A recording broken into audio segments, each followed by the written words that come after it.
how Texas is open for business. Does that now mean that we have a blueprint for the rest of the country opening up? Plus, Dr. Robert Rankins will join us to give his insights on not only the Johnson & Johnson vaccine, but also the Pfizer and Moderna vaccine, but also whether or not Texas is moving too fast.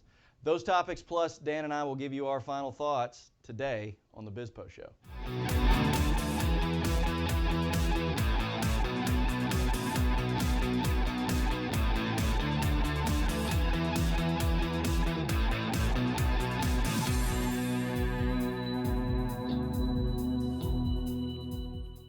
Well, welcome to the BizPo Show. We're glad you've joined us again this week. From Dallas, Texas, I'm Seth Denson, joined as always by my buddy up north, Dan Geltrude in New York City. Dan, how are you, bud? Doing well, Seth. How's everything down in Texas? Things are good, man. Blue skies, and I'm glad you got the memo on the blue tie. I'm glad that made its way to your desk. I'm sure the audience will agree it looks a little bit better on me. Yeah, we'll see. I'm sure they'll write in. Well, hey, I don't know if you caught things. We're ready to open up our state down here in Texas, and finally Governor Abbott has done one of two things. He's either realized that he needed to talk about something else besides our electric grid, or, hey, you know what? COVID has been enough of our lives. We're now a year past 15 days to slow the spread, and it's time to open back up. What are your thoughts? Well, I think this topic right here, Seth, is at really the core of the BizPo Show, right? So you really look at where you have business and politics mixing together, and really nothing brings that out more than everything related to COVID and the pandemic. So now Texas is open for business, or opening for business, and what happens? Immediately it becomes a political football, because Texas is considered a red state. But the core here relates to business. Let's get the economy going. I would like to see more states following Texas's lead right now. Yeah, I agree with you. And I think, again, going back, if we go back to March of 2020, let me rephrase that because nobody wants to go back to March of 2020. But nonetheless, let's reverse the calendar a little bit and remember what we were told. We were told by Fauci, we were told by the administration, told by everybody. 15 days to slow the spread. To slow the spread. Now, the reason that they told us that they wanted us to slow the spread was because of hospital capacity. So a couple of things that Governor Abbott did this week and why I support the decisions that he made. The first is he looked at our hospital capacity. And I'm actually looking at the numbers right here, Dan. In Texas, we have over 65,000 hospital beds available. Approximately 5,000 of those beds were filled with COVID patients. So again, if the idea here was to make sure that our hospital system wasn't overtaxed, I think Governor Abbott looked at that. The second thing is, and again, this is something you and I have talked about a lot, is at some point you have to start weighing out the detriment of COVID and the detriment to the economy. And from a healthcare perspective, you can't delink those two because so much of your economic well-being is impacted in your health care well-being. And I think Governor Abbott started looking at this and saying, we now have 3 vaccines, the numbers are trending down, and our hospital system is in a good place. It's time to take the reins off. What's going to be interesting in that is if you look at the New York metropolitan area, which has been completely economically damaged, perhaps permanently, but certainly there's not going to be a recovery tomorrow, even if this area of the country were to reopen immediately. However, I would guess that the New York metropolitan area is probably going to be one of the last areas of the country to reopen. So again, when we weigh the public health issues versus the economy, one is not 100% and the other is 0 as far as consideration. You have to have a balance of the two. And right now, from where I am in my part of the country, certainly there's been a decision by the politicians that business will have to suffer for now. Yeah, and one thing I want to make sure to point out too, and I think this is really important because, you know, if you listen to political shows and depending on what network you might tune into, I want to draw a correlation between what Governor Abbott actually said and what he did not say. What Governor Abbott did was said that the state is no longer going to impose restrictions. What he also said, though, was that private sector businesses are fully within their right to mandate that if you want to do business at their location, you wear a mask. Schools at a district level are able to make determinations on how they want to proceed. Now, again, I'll be very clear for our viewers that are not in Texas. In Texas, schools have been open for the entire year. And so most of the school districts are offering options to do school learning virtually or in person, but nonetheless, schools have been open. So what Governor Abbott has done is said, hey, listen, I'm going to make sure that the state of Texas does not have its foot on the throat of commerce and the throat of the citizens. And we're going to allow citizens to make good decisions, but we're also going to allow businesses to make good decisions. And what has been the challenge, I think, in the way that these governors in various states have imposed restrictions, and even in some cases here in Texas, is the government was creating market share winners and losers. The government was deciding who could and couldn't stay open. And you've got businesses like Amazon, Walmart, Target, effectively big businesses, able to increase their market share while mom and pops and small businesses saw their market share shrink. And I think it's a very scary place when the government's picking winners and losers. I'm glad to see that Texas is getting out of that business. I couldn't agree more with that approach, Seth. So even though your governor was called a Neanderthal last week by the president, I think in the end, he may just end up being right on the mark. We will find out. Sticks and stones, right? Sticks and stones. Nonetheless, to weigh in on this a bit more and to give some insights as to where we are in the vaccine rollout and what the future of COVID might look like, I'm inviting actually my personal doctor to the show, who's also a local Texas businessman. But he is, Dan, I'm excited for you to meet Dr. Rankins. I think that when God was looking down and said, hey, let's make a doctor in Texas, but he needs to probably be a little bit Marlboro man and a little bit doctor, he made Dr. Robert Rankins. He'll join us right after the break.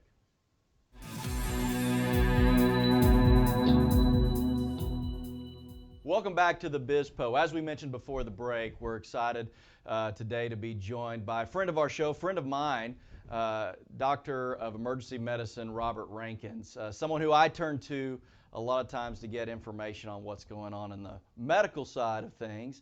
Doctor, thanks for taking some time out of your massively busy schedule to join us. Hey, glad to be back. Good to see you guys. Good to have you here. And we were talking between segments here about how Dr. Rankins has to get all dolled up when he's seeing patients in the emergency room. So we told him he didn't have to put a tie on today. So, but he got the blue memo, so that's good. Yeah. Well, thank you. Well, hey, Doctor, let's dive right in. Just last week, as most of the world knows, Governor Abbott here in Texas announced that the state would no longer impose COVID restrictions, nor would the state impose any mask mandates. Just from a medical perspective, you think that's a good idea? Well, of course, you can talk to 10 doctors and get 10 different opinions, but I think it's about time that we kind of roll on back to normal, open things up. Caseloads are very much down. I mean, we're seeing at our hospital less than probably 5% of what we were at the peak. And at some point we've got to kind of open back up. So I actually agree with him on that one. Doctor, let me ask you about the Johnson & Johnson vaccine, which was just recently approved for emergency use by the FDA. Now, it's a little bit different than the Pfizer and Moderna vaccines. It seems to have a lower efficacy rate than the other two. So are you of the belief that it is a safe and effective alternative to those first two vaccines we developed? From what we know, and again, all three of those vaccines really don't have enough data to give a lot of information on. But the Johnson & Johnson or the Janssen vaccine is different in the sense that it uses an adenovirus with that spike protein on it. So it's a little bit more of it's more like the vaccines we've seen in the past. It does have a lower efficacy rate of about probably 8%. It is one shot, which helps a whole lot. If you don't like shots, you only have to get it one time. And so far the data shows that it is safe, probably close to the same effectiveness and again, it's a little bit easier to store and things. So it may be one that a lot of people opt for. Well, I got the Pfizer vaccine, and I had to get the 2 shots. So if there was an alternative at the time to just do it once, Right. that to me would have been very attractive. But Yeah. where we're trying to get to, Doc, is herd immunity, right? I mean, that's where we're trying to get our nation to. So my question to you here is how long is it going to take until we reach herd immunity? And maybe you could take a second to explain that of what herd immunity is as well. Sure. Yeah, herd immunity, it kind of varies from disease to disease, but basically you're looking to get about 70% of your population that has seen that before. So you've got a little bit of immunity. In other words, just like the flu, every year, the flu changes a little bit, right? But if you've seen that basic virus before, your body has a little bit of a head start on getting in the game when it gets infected. And so that's what we're looking for with the coronavirus as well. And to answer your question, when do we think we'll get there? I think we're probably closer than we thought because so many people have this and don't know it, or asymptomatic, that kind of thing. I mean, that's probably 50, 60% of the population. Now with the vaccine, if we can continue to roll it out on a good rate, I think we'll probably be there by the end of the year. I mean, that's what I'm hopeful for, that we'll really be at almost a 60, 70+% immunity at the end of this year. Doc, the two new known virus strains, the one I think it's a 117B variant out of the UK, and then the South African 351, have a number of people concerned. Are we nearing the end of this kind of COVID world that we're living in? I know you and I have talked about since the beginning of this what the fear of mutation might look like, but are we nearing the end of this, or is this maybe the new world going forward, and maybe there's something to be concerned about in the days, weeks, months to come? Yep. I don't think we're going to be out of this thing anytime soon, if ever. There's also another strain came out of Brazil, the B1, which apparently has some genetic mutations that even make it resistant to the body kind of locating it as far as your antibodies detecting it. So I think we're going to be in something again, kind of like the flu. Every year it's going to change a little bit. We're going to have to deal with it. But again, like I was talking with Dan, if we get herd immunity, even though it changes, our bodies still have a little bit of a head start. So we may end up with a vaccine that we have to kind of get modified every year, and we get it, but it's still going to take away this impact that we had last year and through this last year of just how severe it is. Well, Doc, if it ends up being that we have a flu-like situation with coronavirus, and as we know, many people don't even get the flu shot. I mean, I actually don't get the flu shot. So, do you really think that we're going to be able to get people to go back to get this booster or vaccine every year, especially as we go back to normal, or whatever the new normal is? Do you really think people are going to be willing to do that? I don't. I think you're going to see about the same number of people that go back for flu shots every year. It's going to be about the same thing. Now, maybe the older population and the ones that are really at risk, nursing homes and things like that, I think we can, you can drive that a little bit more, right? Because you've got a population you can kind of put your arms around. But I think that as far as other people going in and getting them, it's going to be about the same. Like you hadn't gotten yours, you said. I think a lot of other folks won't either. But again, we get that herd immunity. It's not going to be as bad, even though you get it again, a little variant. It's just not. It's not going to hit you as hard. Dr. Rankins, kind of the last question here. You have 3 vaccines lined up in front of you, and of course you cannot get the vaccine. I'm just curious, as a doctor, what do you do? Yeah, well, I've already had the Moderna vaccine, and that and the Pfizer, they're almost identical. There's a little bit of difference in some of the chemistry they use to keep it, but otherwise it's an mRNA vaccine The Johnson and Johnson that we're talking about, again, I think that's probably a safe vaccine. Based on the lower efficacy, probably go for one of the mRNAs. I mean, I don't mind shots, but I do think it's wise to get it. I hear a lot of people that don't want to, and for various reasons. Some of them varying all the way from the conspiracy theories to, they just don't feel confident in it. But I think it's a worthwhile thing, and I think we should do it. I think either of the three would be a smart decision. But myself, I'd go with one of the mRNAs. Well, maybe as a follow-up to that, can you just take a minute and maybe explain to our viewers the mRNA? Because I agree, and I've heard it a lot from people saying, well, it hasn't been tested, it's too new, we don't know the long-term impact of mRNA. Maybe just take a minute and explain, first of all, what that is, and then second piece, kind of why maybe that isn't as scary as those maybe tweets say that it is. Yeah. Oh, absolutely. The mRNA is messenger RNA, right? So a lot of people are concerned about vaccines that are going to get into your DNA, which basically is the recipe for how you're made, and that is something you don't want.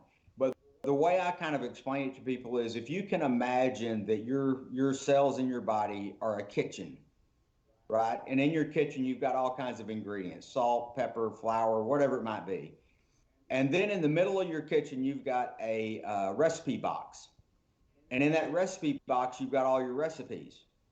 And so if you imagine those recipes are your DNA, and that recipe box is secure, well, every now and then when your body needs something, it goes in there to the DNA, says, hey, we need to make a pie, whatever it might be. And it pulls that recipe, it makes a copy of it. And that copy comes out into the cell outside of the recipe box, and that's messenger RNA. The cell makes what it's told to do. It says, okay, well, DNA wants us to make this, or the cell wants this. So it makes it, and as soon as it makes it, it throws that messenger RNA away. It's destroyed, never to be seen again until the cell sends it out again. So what we're doing with the messenger RNA vaccines is you're taking that same thing, a little tiny piece of messenger RNA, you're putting it into the cell. The cell goes, oh, well, the DNA kicked this out, we need to make this. And it does that, and it immediately destroys that messenger RNA, never to be seen again. And what it's making is that little protein that we're trying to recognize on coronavirus. So it never gets into the DNA. There's no way for it to get to the DNA. And it's something that's completely safe. It's just like you take a recipe, you copy it out of that box, you put your recipe back in the recipe box, and as soon as you're through making your pie, you tear the recipe up and throw it in the trash. And so you never affect that. And so it's a totally safe thing. And they've been working on these for quite a few years. It was just when coronavirus came around, they got a huge boost in funding to really try and find, really pull the technology together. And so that was, I think it'll be a great thing for a lot of other illnesses that we're dealing with. Well, Dan, I told you, man, if the Marlboro Man met a doctor, that's Dr. Rankins. And I don't know how you guys do things up in New Jersey, but when you're walking into a hospital, someone like Dr. Rankins down here in Texas, who you want, just explains it like it is, doesn't make it complicated. Doc, that's certainly why we wanted to reach out to you and have you on the show today for our viewers to hear your take on this. I know, like I said at the beginning, you're the person I call first when I have questions about what's going on in the healthcare community. So thank you for taking some time to be on the BizPo show today. Hey, thanks, Seth, for having me, and Dan, thank you, sir. We'll be right back. Welcome back to the BizPo show. If you're a faithful viewer of the show, you know that each week Dan and I like to give our final thoughts. Well, for me this week, it's short and sweet. We're open for business in Texas, but that doesn't mean that we're all aligned on whether or not we should be. And so my final thought this week is to my fellow Texans, and quite frankly, my fellow Americans. Be kind. Recognize that we may not all agree on things, and that's okay. If you come across somebody wearing a mask and you yourself are not, be kind. On the other side, if you feel like you should be wearing a mask and others aren't, be kind. If you don't like the way a business is operating, don't shop there. If they've asked you to wear a mask, wear a mask. Again, Coronavirus has taught us one thing. We are stronger when we come together and we do things together and we support one another. So let's do that going forward. And that's my final thought. Seth, my final thought really dovetails what you just said about kindness. And I'm going to focus in specifically on the topic of name calling. Now, of course, President Trump was often criticized by the way he would use name calling, whether it was in his speeches or in his tweets. I particularly did not agree with that approach. I think that people can disagree respectfully without having to call anyone names. I found it quite interesting that last week, President Biden, who had often criticized the way Donald Trump conducted himself as president, felt that it was appropriate to refer to Texas and the governor as a Neanderthal by reopening the state. I just don't see how that's helpful. Of course, we should disagree and we should have civil debate. But name calling, Seth, that never helps. And that's my final thought. Couldn't agree more with you, my friend. Couldn't agree more. Well, listen, that does it for this week's edition of the BizPo Show. We appreciate you joining in, and we hope that you'll tune in next week as we welcome real estate executive Larry Garb, who will give us some insights on where real estate market is today and quite literally where it will likely go for the remainder of 2021. From Dallas, Texas, I'm Seth Denson. And from New York City, I'm Dan Geltrude. Good night.